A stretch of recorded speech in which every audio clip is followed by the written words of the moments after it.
ये तो खलास हो जाएगा। तो मैंने उसको जो जवाब दिया वही आपको कह रहा हूं कि नीम खत्म नहीं होगा अगर हम एक छोटा सा काम और करें।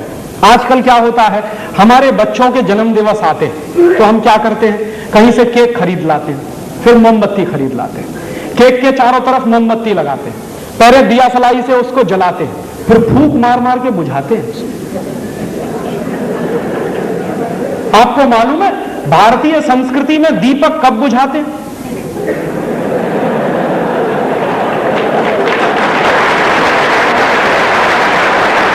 भारतीय संस्कृति में दीपक बुझाते हैं जब किसी की मौत होती है।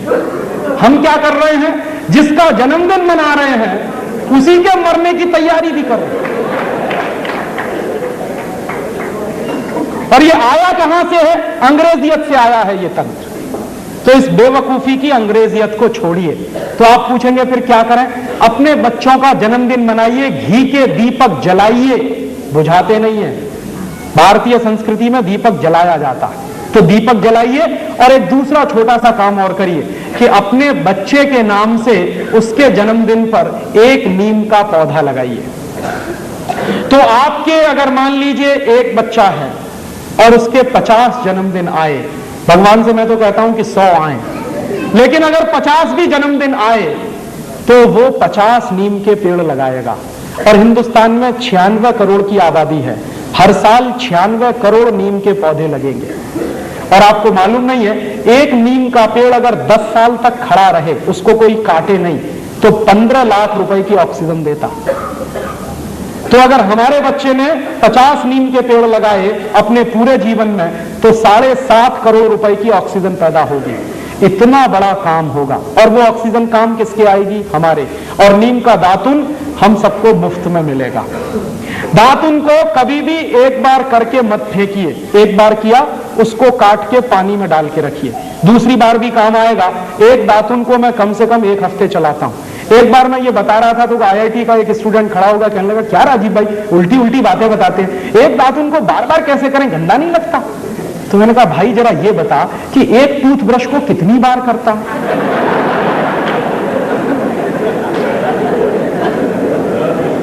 एक बार किया धो के रख दिया, दूसरी बार किया धो के रख दिया, तीसरी बार किया धो। तो एक टूथब्रश को सालों साल करता तो गंदा नहीं लगता। नीम का दातुन 2 बार कर रहा है तो कह गंदा लगता।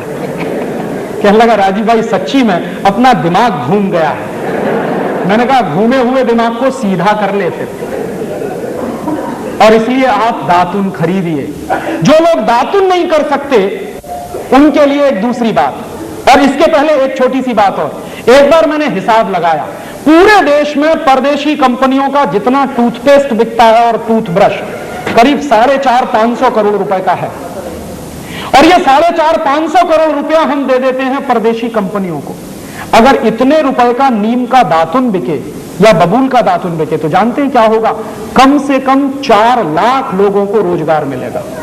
आप जाइए कभी बंबई में, हर स्टेशन के बाहर नीम का दातुन बबूल का दातुन बिकता, लेकिन जो बेचने वाले लोग हैं बहुत ही गरीब हैं, सवेरे से शाम तक बेचारे बैठे रहते हैं, बहुत कम लोग हैं खरीदते हैं। कि अगर सब लोग उनका दातुन खरीदें तो पैसा उस गरीब के पास जाएगा और वो उस गरीब के माध्यम से किसान के पास पहुंचेगा। तो अगर ये व्यवस्था बने तो 4 लाख किसानों को हम रोजगार दे सकते हैं। माने 4 लाख किसान हिंदुस्तान में सिर्फ नीम का पेड़ लगाकर ही रोजगार पा सकते हैं। ये व्यवस्था हम चला सकते हैं। और जो लोग दातुन नहीं कर सकते वो उंगली से मंजन करें। काला दंत मंजन आता है, लाल दंत मंजन आता है, सबसे बढ़िया दंत मंजन नमक मीठू, वो आपके सबके घर में है। दंत मंजन क्यों करें? क्योंकि ये जो उंगली होती है, दाहिने हाथ की पहली उंगली, इसमें एक मेरिडियन पॉइंट होता है। एक्यूप्रेशर का विज्ञान बताता है कि दाहिने हाथ की पहली उंगली में लार्ज इंटेस्टाइन का एक मेरिडियन पॉइंट है। तो जितनी देर आप उंगली से दांत साफ करते हैं, दांतों की सफाई होती है, मसूड़ों की मालिश होती है, उससे भी बड़ा काम होता है आपकी बड़ी आंत की पूरी सफाई होती है। आपको मालूम नहीं है। इसलिए हजारों साल से इस देश में उंगली से दांत साफ करने की परंपरा है। बहुत वैज्ञानिक काम है उंगली से दांत साफ करना।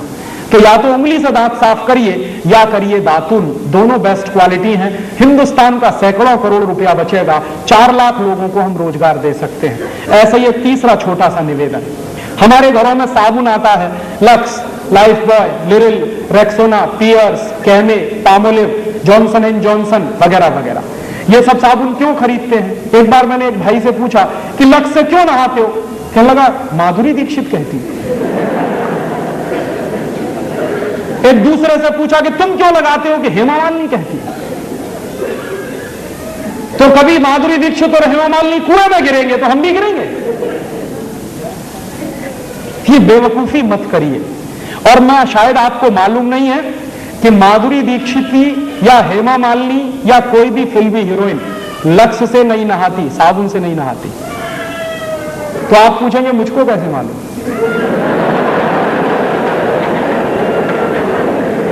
मुझको पता चला अभी कुछ दिन पहले बंबई में मेरा एक व्याख्यान हुआ था जुहू में।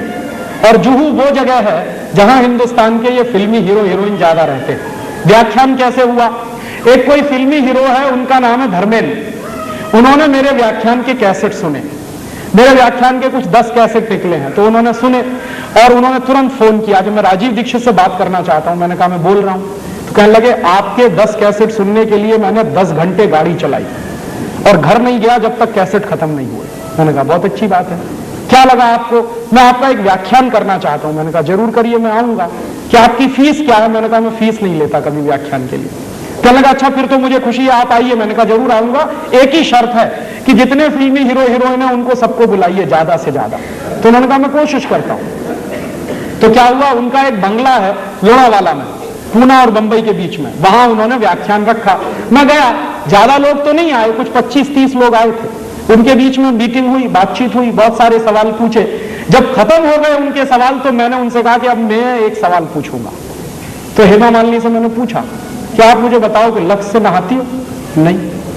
लाइफ बॉय से नहाती हो? नहीं। कैमे से नहाती हो? नहीं। लिरिल से नहाती हो? नहीं। मैंने कहा आप नहाती भी हो? तो कहने लगी